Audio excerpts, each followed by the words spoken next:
AD 47년 3월 항해가 시작된 지 며칠 만에 3명의 선교사를 태운 배는 안디옥 남쪽 지중해 연안의 실루기아 항구를 떠나서 바나바의 고향인 키프로스까지 수월하게 나아갔습니다.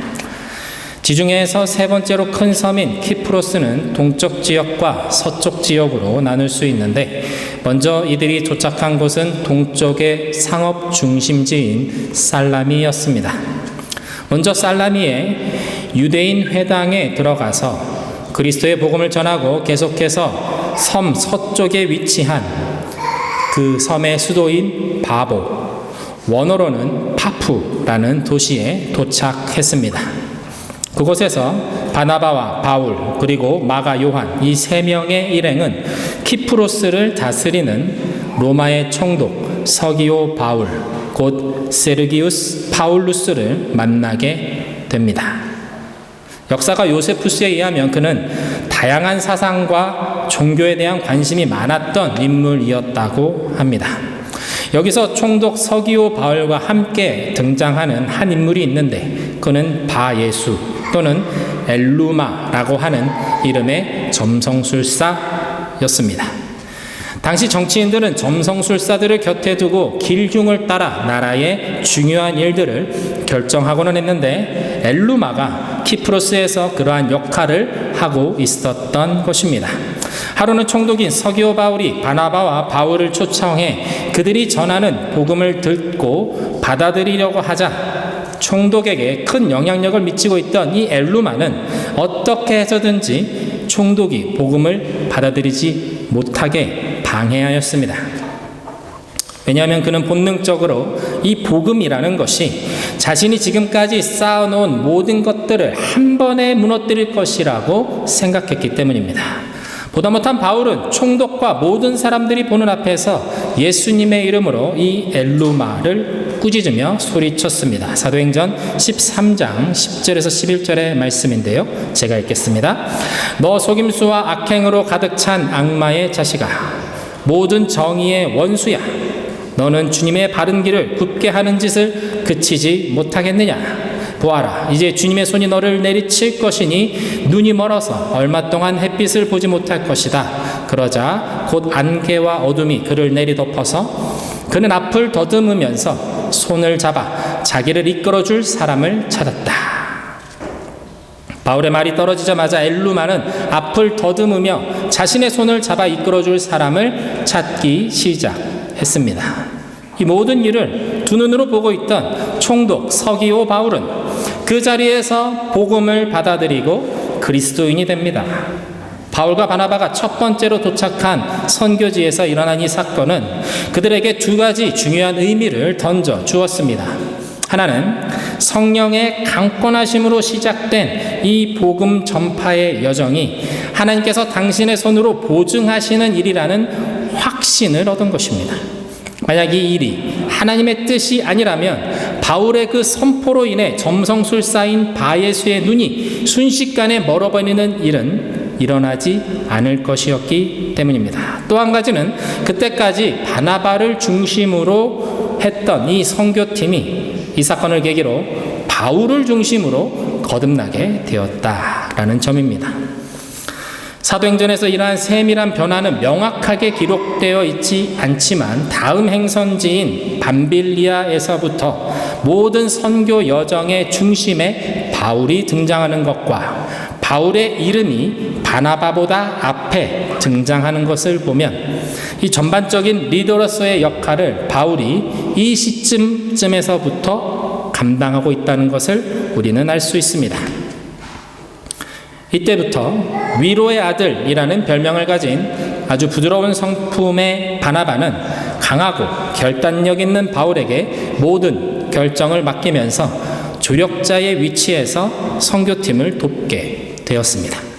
무엇보다 바울과 함께 하시는 하나님의 강력한 임재하심을 보고 그는 기도하며 바울의 리더십을 인정한 결과다라고 할 수 있을 것입니다. 선교팀이라고 제가 이름을 붙였지만 바울과 바나바 이 두 사람의 바나바의 생질, 곧 바나바의 조카인 마가 요한을 더해서 세 사람뿐이었습니다. 그렇습니다. 우리가 잘 알고 있는 마가복음을 쓴 그 마가입니다. 또한 최초의 성령의 임재가 일어났던 그 마가의 다락방으로 유명한 그 마가이기도 합니다. 그러나 이렇듯 초대교회에서 중요한 일들을 감당했던 그 마가 요한은 키프로스 섬을 떠나서 260km의 먼 항해 끝에 도착한 밤빌리아의 버가라는 곳에서 선교팀으로부터 이탈해서 자신의 고향인 예루살렘으로 돌아가고 맙니다. 오늘 본문 13절의 말씀인데요. 한번 같이 읽어보겠습니다. 시작. 바울과 그 일행은 바보에서 배를 타고 밤빌리아에 있는 버가로 건너갔다. 그런데 요한은 그들과 헤어져서 예루살렘으로 돌아갔다. 키프로스의 수도인 바보에서 바예수라 하는 점성술사와의 영적 전쟁에서 승리하는 바울과 바나바를 통해 그리스도의 복음의 능력을 자신의 눈으로 다시 한번 목격한 이 마가 요한은 다음 행선지인 밤빌리아에 있는 버가에 도착하자 더 이상 앞으로 나아갈 엄두를 내지 못하고 자신의 집이 있는 예루살렘으로 돌아가고 맙니다. 이 일로 인해서 마음이 상한 바울은 2차 전도 여행에서 마가 요한을 대동하자는 바나바의 제안을 단칼에 거절함으로 심히 다투고 서로 갈라서게 되기도 합니다.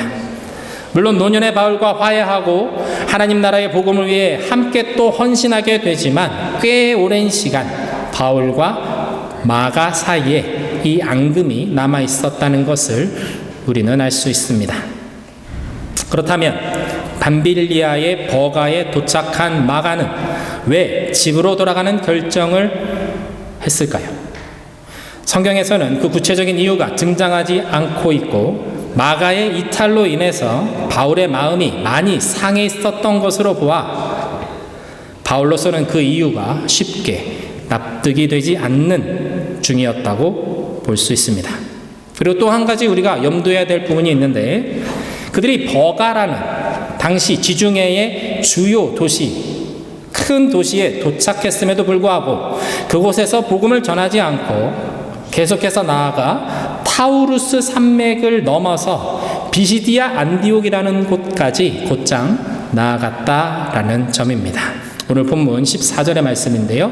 한번 같이 읽겠습니다. 시작. 그들은 버가에서 더 나아가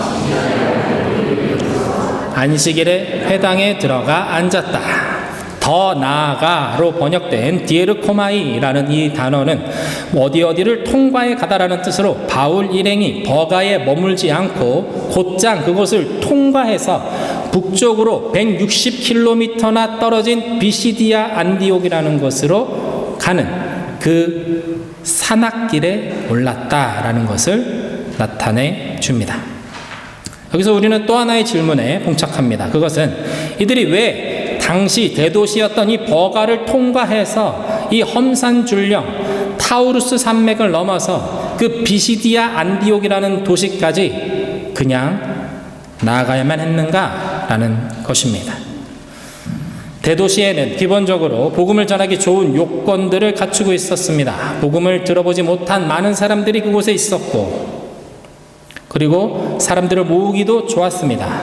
먼저 당도한 버가에서 복음을 전하는 것이 선교팀의 입장에서는 지극히 자연스러운 일이 됩니다. 그러나 바울 일행은 그곳을 지나쳐서 해발 1200m에 위치한 굉장히 높은 지대인 그 비시디아 안디옥까지 올라가야만 했습니다. 그리고 나중에 되돌아오는 길에 잠시 그 대도시 버가에 다시 들려서 그때서야 복음을 전하게 됩니다.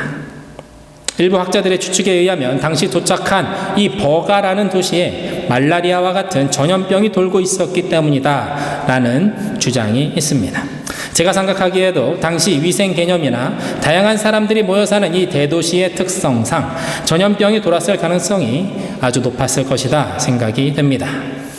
이처럼 전염병이 돌았다라는 것을 가정했을 때 우리가 제기한 두 가지 질문에 어느 정도 답이 될 수 있습니다. 배를 타고 힘겹게 도착한 버가에서 바울 일행 앞에 펼쳐진 것은 전염병으로 고역을 앓고 있는 대도시의 참상이었습니다. 지금은 의술이 발달해서 주사를 맞거나 약을 먹으면 어느 정도 회복할 수 있겠으나 2000년 전 당시에 이 전염병이라는 것을 고칠 수 있는 뾰족한 방법은 마땅히 없던 시대였습니다. 일순간 일행은 당황했겠지요. 그러나 복음을 전하는 것에 자신의 일생을 바치기로 결심한 바울과 바나바는 그곳에서 기도하면서 하나님의 인도하심을 구하고자 했습니다. 하지만 상대적으로 젊었던 마가 요한은 그곳에서 전염병에 걸려 죽게 될지도 모른다는 두려움에 사로잡혀 서둘러 오던 길을 되돌아가기로 결정했습니다. 키프로스 섬을 떠나서 이틀 정도 배를 타고 도착한 그 버가에서 곧장 타우루스 산맥을 넘기 위한 그 대장정으로 나아간다라는 것, 그것은 결코 쉬운 결정은 아니다라고 할 수 있습니다.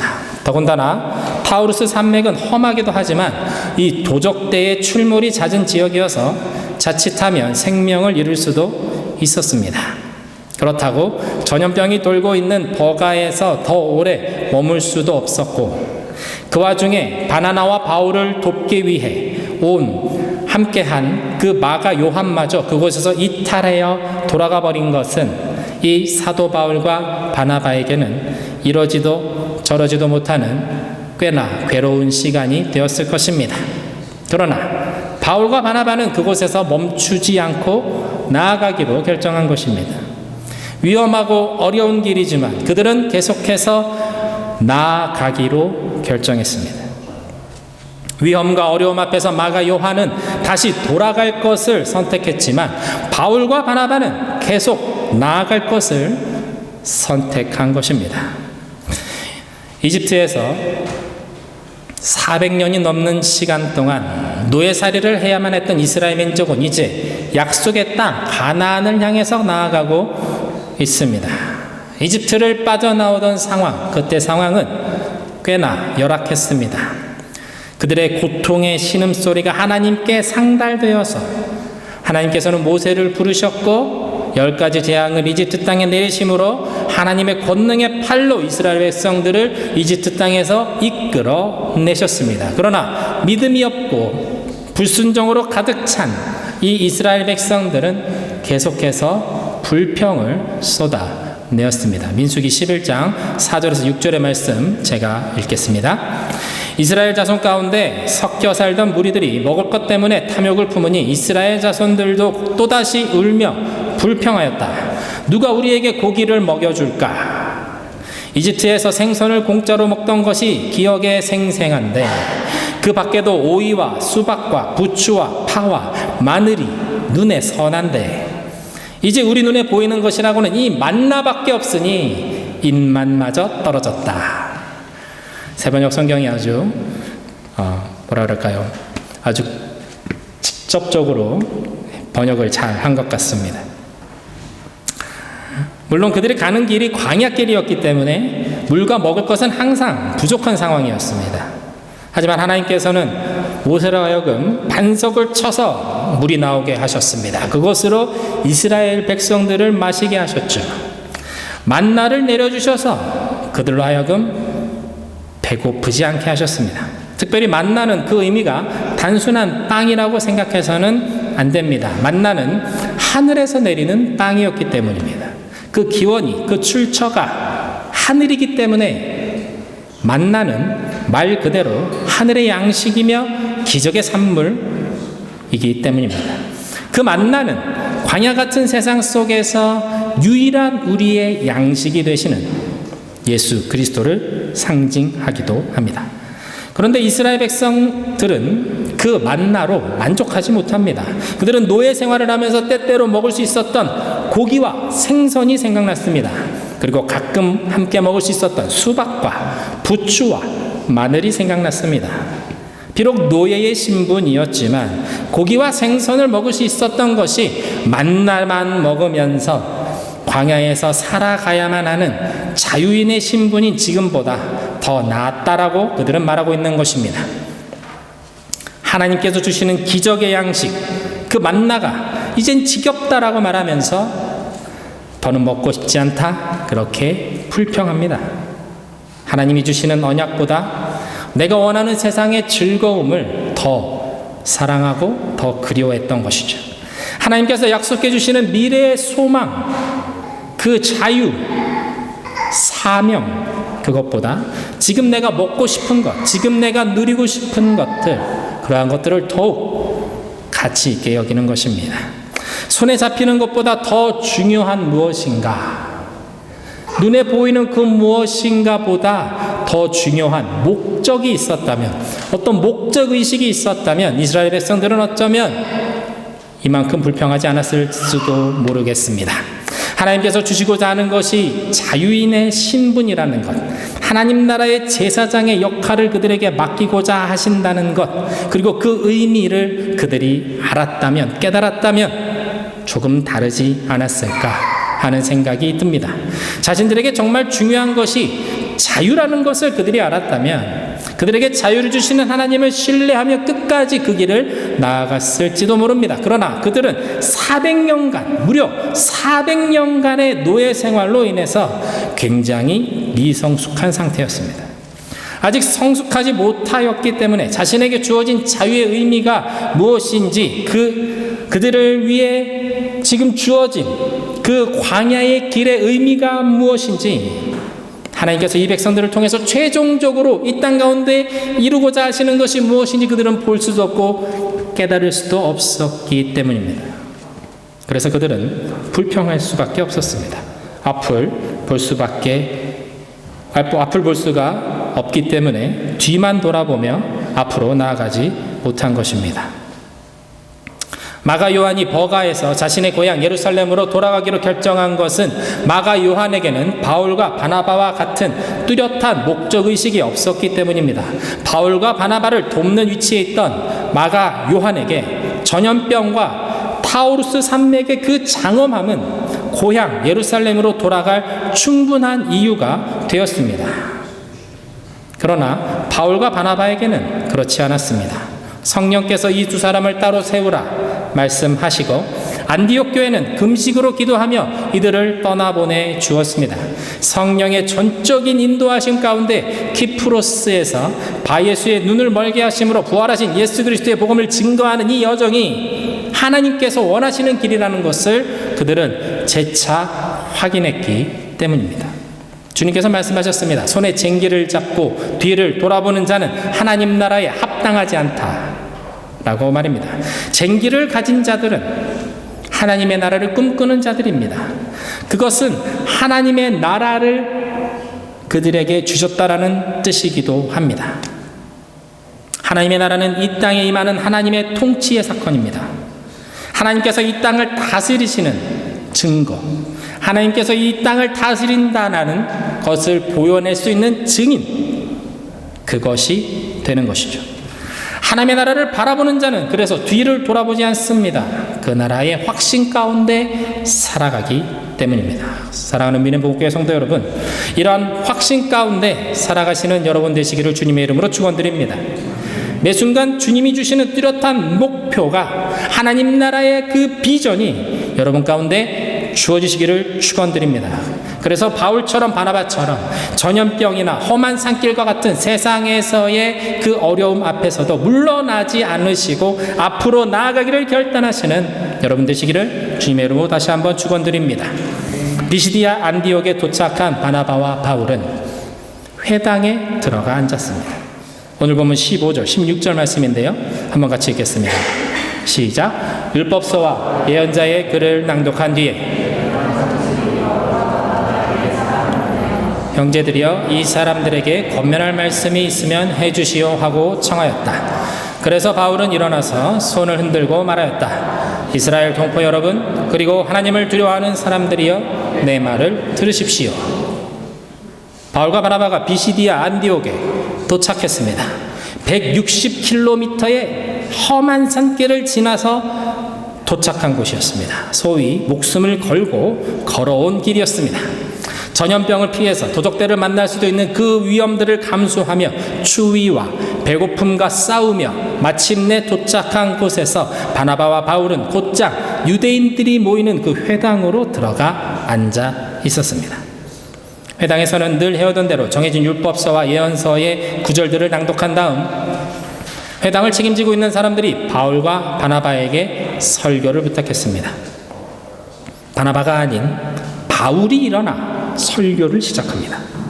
바울이 손을 흔들면서 말했다라고 기록되어 있는데 그것은 장래가 꽤나 어수선했기 때문이었을 것입니다. 키가 조금 작은 편이었다라고 하는 바울은 사람들의 이목을 끌고자 손을 흔들면서 이야기했습니다. 그리고 설교를 시작합니다. 이스라엘 동포 여러분, 그리고 하나님을 두려워하는 사람들이여 내 말을 들으십시오. 바울은 항상 유대인들이 모이는 회당을 찾아다니며 그리스도의 복음을 전하였습니다. 회당에는 주로 유대인들이 있었지만 유대교로 개종한 이방인들도 있었습니다. 그래서 이스라엘 동포 여러분, 그리고 하나님을 두려워하는 사람들이라고 이렇게 이야기한 것이죠. 여기서 하나님을 두려워하는 사람들이라고 일컫는 사람들이 유대인은 아니지만 유대교로 개종한 이방인들을 가리킵니다. 바나바와 바울은 아주 먼 여행으로 지칠만도 했습니다. 오랜 시간 배를 타고 와서 곧바로 그 험한 산길을 오르는 강행군이었음에도 불구하고 사도 바울의 설교는 힘있게 시작되고 있습니다. 마치 이 시간을 너무나도 기다렸다는 듯이 그는 하나님께서 이스라엘 민족을 선택하시고 출애굽시키신 그 역사를 시작으로 예수 그리스도의 십자가와 부활의 사건으로 무르르듯이 나아갑니다. 유대인들이 기다리는 메시아가 부활하신 하나님의 아들 예수 그리스도시라는 것을 그가 증거하기 위해서였습니다. 사도 바울은 단숨에 달려와서 아직도 메시아를 기다리고 있는 그 유대인들을 찾아가 이 기쁨의 소식을 전하고자 한 것이죠. 이것이 지금 바울에게는 가장 중요한 목적이었기 때문입니다. 바울과 바나바는 이 시간을 기대했습니다. 이 시간만을 기도하며 그들은 달려왔습니다. 예수 그리스도를 듣지 못한 사람들에게, 특별히 자신들이 사랑하는 동포 유대인들이 더는 오지 않을 이미 오신 메시아를 기다리며 죽어가는 것을 안타깝게 여기며 그들이 모이는 회당마다 찾아가서 우리가 기다리던 메시아께서 오셨다고, 그가 우리의 죄를 지고 십자가에서 죽으시고 다시 살아나셨다고 말해주고 싶었던 것입니다. 바울의 설교가 끝난 다음 사람들은 이 말씀을 한 번 더 전해달라고 사도 바울에게 부탁하게 됩니다. 다음 안식일이 되자 온 동네 사람들이 하나님의 말씀을 듣고자 회당으로 모여들었습니다. 이때 유대인들 중에 몇몇 사람들이 바나바와 바울을 비방하며 맞서기 시작합니다. 그리고 이들을 그곳에서 쫓아내버립니다. 예루살렘 교회를 핍박했던 것처럼 유대인들이 예수를 믿는 사람들을 핍박한 것입니다. 바울을 쫓아다니면서 괴롭히는 이 유대인들의 공격이 이렇게 시작되었고, 이 공격은 그들의 다음 목적지인 이고니온에서도 계속됩니다. 하지만 바나바와 바울은 낙심하지 않습니다. 의기소침해지지도 않습니다. 그들은 오직 성령으로 충만했다라고 성경은 증언합니다. 사도행전 13장 49절에서 52절의 말씀을 제가 읽어보겠습니다. 이렇게 해서 주님의 말씀이 그 온 지방에 퍼져나갔다. 그러나 유대 사람들은 경건한 귀부인들과 그 성의 지도층 인사들을 선동해서 바울과 바나바를 박해하게 하였고 그들을 그 지방에서 내쫓았다. 그래서 바울과 바나바는 그들에게 발에 먼지를 떨어버리고 이고니온으로 갔다.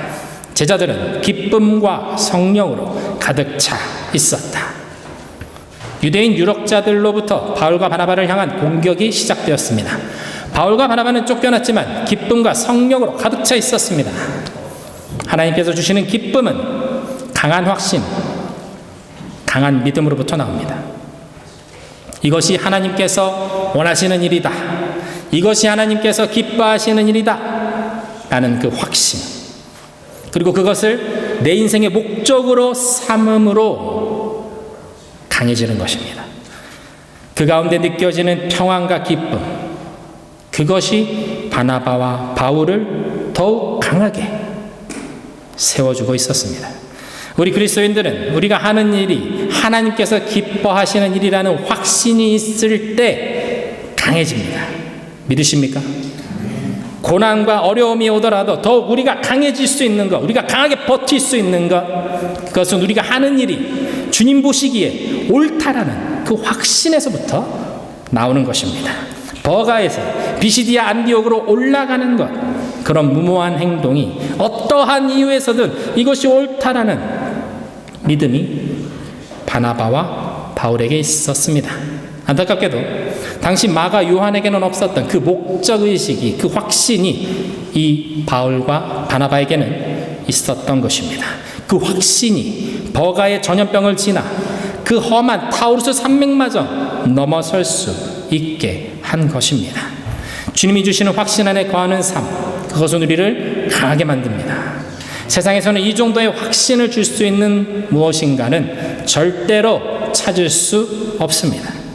지난주에 우리가 함께 나누었듯 죽음이 그리스도의 부활 안에서 죽음될 수 없다는 것, 그것을 발견하고 그것을 믿는 사람이 느끼는 평안, 그것이 주님이 말씀하신 세상이 줄 수 없는 평안이었듯이 주님이 우리에게 주시는 이 확신은 우리가 흔들리지 않게 하고 우리로 하여금 계속해서 주님이 원하시는 것으로 나아가게 합니다. 전염병과 거대한 산맥과 같이 끝이 보이지 않을 것 같은 두려움 앞에 서 계시는 분 계십니까? 주님이 주시는 확신과 그 확신을 나의 삶의 목적으로 삼으시는 여러분 되시기를 축원드립니다.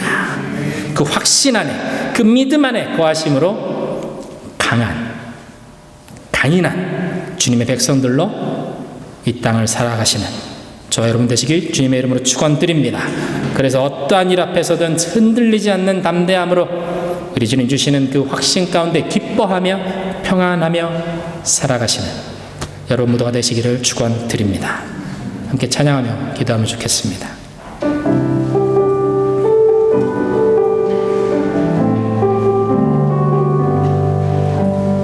모든 상황 속에서